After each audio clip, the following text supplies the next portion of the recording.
Good early evening. This is Sandy Shellis from Environmental Coffee House. And tonight, it's early yet, but I want to talk about the Doomsday Clock. It came out today that we are 2 minutes to midnight. But what does all that mean?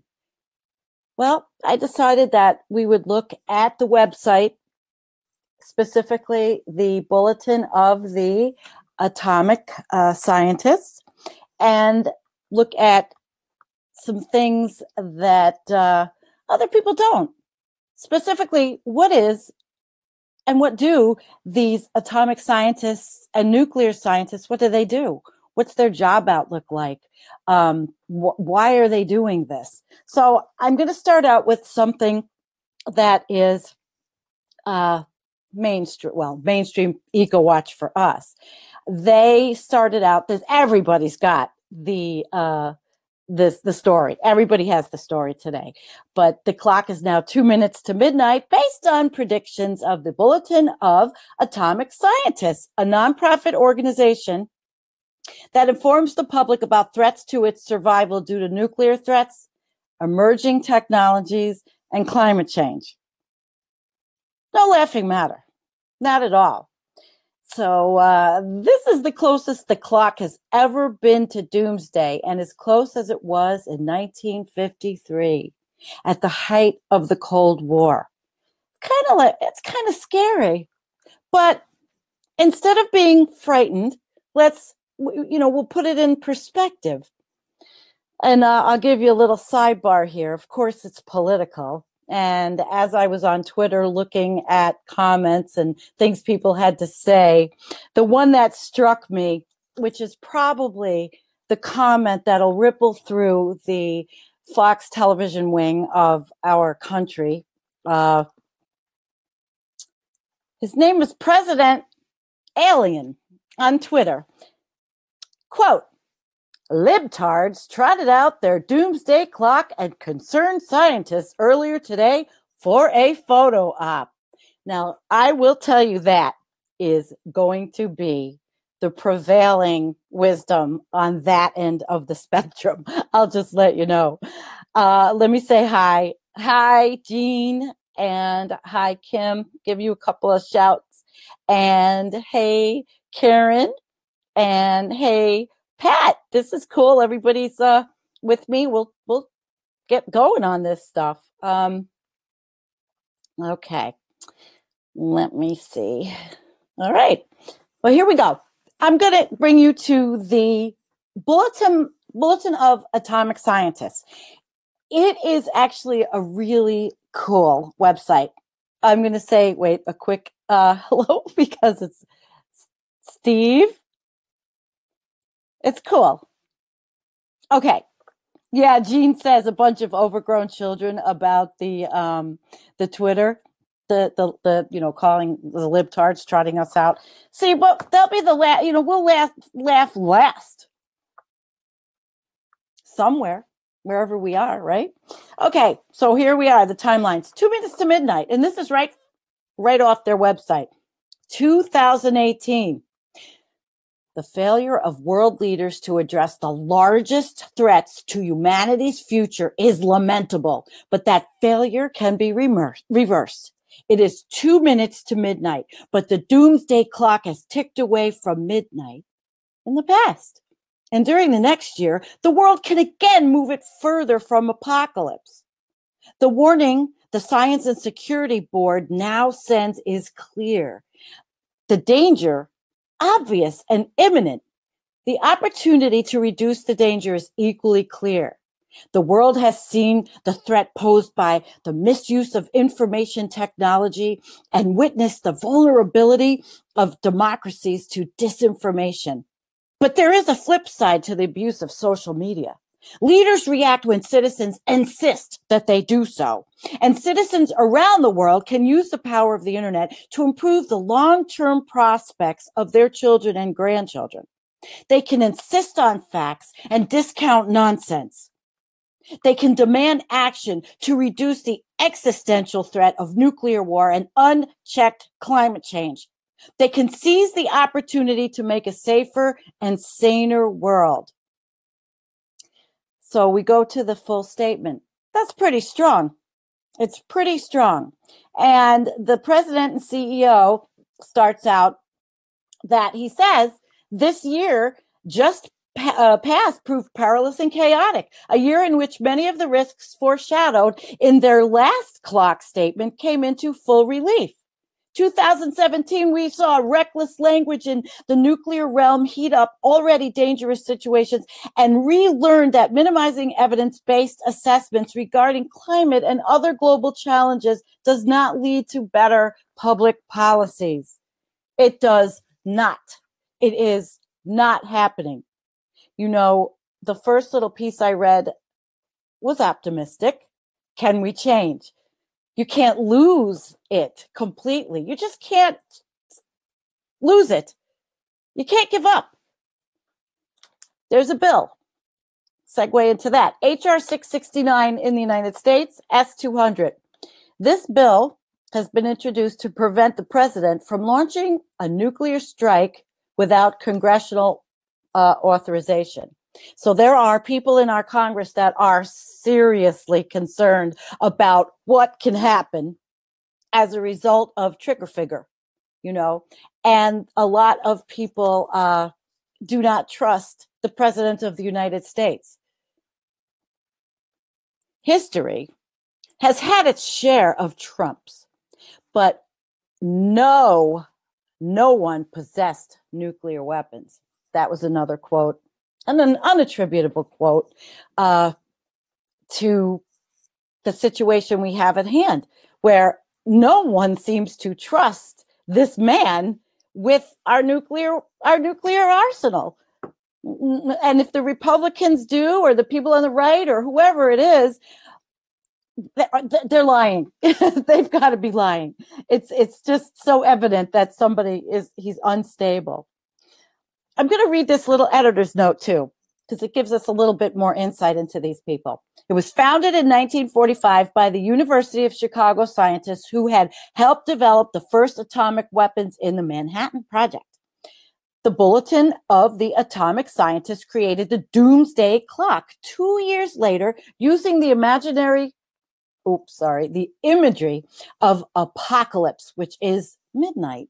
That's what the midnight is. And the contemporary idiom of nuclear explosion, countdown to zero, to convey threats to humanity and the planet. The decision to move or leave in place the minute hand of the Doomsday Clock is made every year by the Bulletin Science and Security Board in consultation with its board of sponsors, which includes 15 Nobel laureates. The clock has become a universally recognized indicator of the world's vulnerability to catastrophe from nuclear weapons, climate change, and new technologies emerging in other domains, and the President of the United States. A printable PDF of this statement is available. So you can go to this website, thebulletin.org, which is pretty cool. And it's got a lot of history in it, a lot of good stuff I think is worth looking at. I have spent some time today doing this when I was not supposed to be doing it. I was supposed to be doing other things. So I thought we would segue into the actual job of a nuclear scientist, of a person that does what these people writing the bulletin does for a living. What is a nuclear scientist? And I went on to some job sites to look at different job descriptions. Being that I am a former HR director, university level, I might have hired a nuclear scientist at one time. So what do they do? Nuclear scientists, atom, it's all in the wording, okay? The same thing. They can work in either the engineering industry or academia. Nuclear engineers apply the concepts of nuclear science in order to design and develop industrial and medical technologies that utilize nuclear energy and radiation. Nuclear engineering professors work at colleges and universities where they conduct academic research in the field and train future engineers. That's one job description. Now, there's another job description that I thought was pretty interesting too. This is atomic physics, focuses on isolating atoms and ions, examining electron configurations, and the collision or splitting of atoms for energy. Energy, bottom line, energy. These guys are energy experts. An atomic physicist studies the behavior of electrons, protons, light, atoms, and simple molecules. They also conduct research to understand atomic energy, which is the source of power for the reactors, nuclear generators, and nuclear weapons. Nuclear weapons that we just love. All those things that we know and love. Actually, though, I will say, on a few of my live streams, I have had a couple of different commenters talking about thorium reactors, and this person always is giving the idea that these new generation reactors could not solve climate change, but help towards getting clean. I don't like it. It makes me uncomfortable. Again, I'm not an atomic physicist, far from it. But I think that given what we have seen, Hanford, Washington, where nuclear waste goes in the United States, given that we have been, privy to news from that part of the country, we know that it's a dangerous endeavor, nuclear. I really don't have enough to say about thorium or any of that, but I don't like it. And what does Patrick say? Hi, Patrick. Energy is another word for heat. Sure it is. But energy is always the bottom line of all of the controversies. I'm not going to go any farther. Energy is what we're talking about today, and we're talking about the Doomsday Clock. So what does that mean for us? What does it mean? Well, last year, the clock ticked forward an ominous 2.5 minutes to midnight. And, EcoWatch attributes that to Donald Trump. And the nuclear danger of a Trump presidency, combined with his and his administration's climate denialism, heightened the risk of global catastrophe. That's what the Bulletin of Atomic Scientists said then. So these guys, it sounds like an ominous job. And you could say that, oh my God, these guys are who are responsible for all of these evil things, all of these bad things, nuclear things, but they're also responsible for nuclear medicine, things that have helped people, things that change the world. But these guys want to tell us the message that we have to change and that we cannot go on the same course that we have been on. We can't go that course anymore. They have some hopium in there. They in that opening statement I read. So let's go for a couple of comments and make it a short one, because I'm sure that there's a million different things you can read about this today, especially, Twitter. Twitter's gone crazy. I will just give you, before we go to comments, I'll give you a couple of things. The trends. Oh, it didn't have it. Doomsday Clock. Okay. So you put in the Doomsday Clock and it's going to show you everybody that's commenting and talking about it. I'm certainly not alone, but I wanted to be early to do this. Okay. New York Times, NPR, BBC News. Geez, everybody. DEFCON warning system.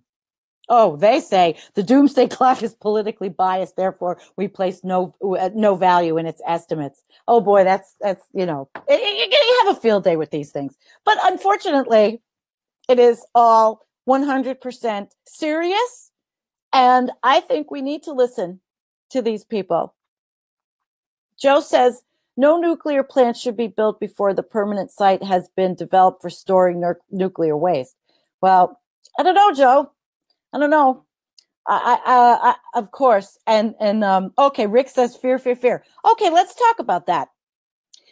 I don't want to be a fearmonger.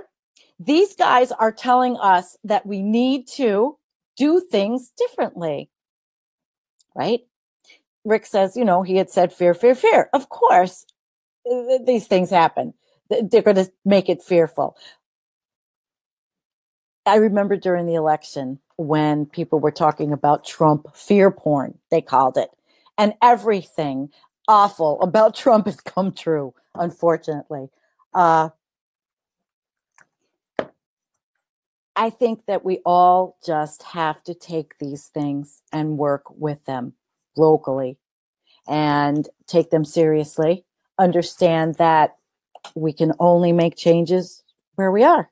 We can make changes where we live. We can do those things and we can vote 2018 in the United States and in everybody else's countries. We can keep on going with our eyes closed, not hearing, or we can wake up. And we can wake up and keep waking other people up. And I will say I did find some information today. Another person who I published, or it's going to be on the page.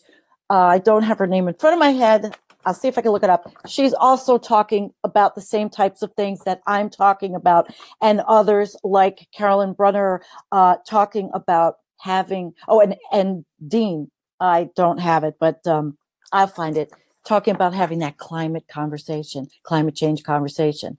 And I thought she was pretty impressive, and I never read her writing, so I will put her link up. And Kim, what are you saying? You're a change, not a fear.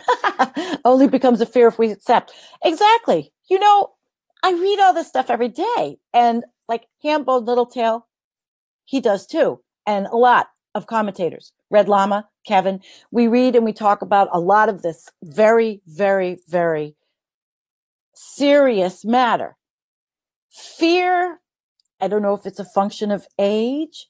I don't know, but I don't have a lot of fear for myself. I have fear for the planet. I have fear for the animals. I have fear for kids. I have fear, but it's not a fear that I live by. It's just a healthy fear. It's one of those fears you respect in yourself. Just like I talked about the feeling of when you feel that grief over the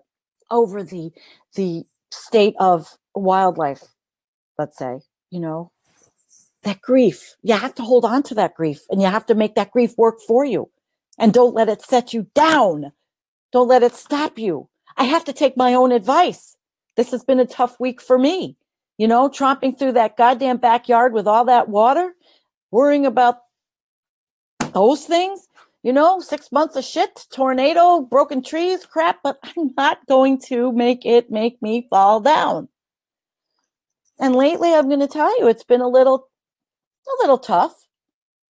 Sometimes I really do want to just say, I'm leaving, I'm going, I'm retiring, guys. I love you. Peace, Facebook, goodbye.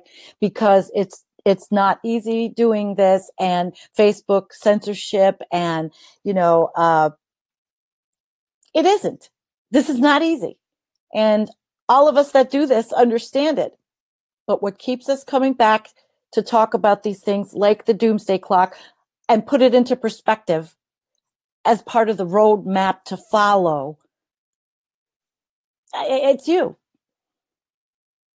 All of you. And Kim says, you're good now. Comes in threes. That's cool. So basically, that's it for today. If anybody else has comments, if not, go and read it. We put the actual link up on our page to the actual bulletin. I will put some other things up, and know that these people that are part of this are not the people that I guess we have to fear. They're the people that we have to respect and listen, you know. So everybody, thank you. I'm going to put Jean's up. Peace, guys. I really, really, really love you all. Appreciate you. Have a great night. Share this. I am out of jail, though, today. Night.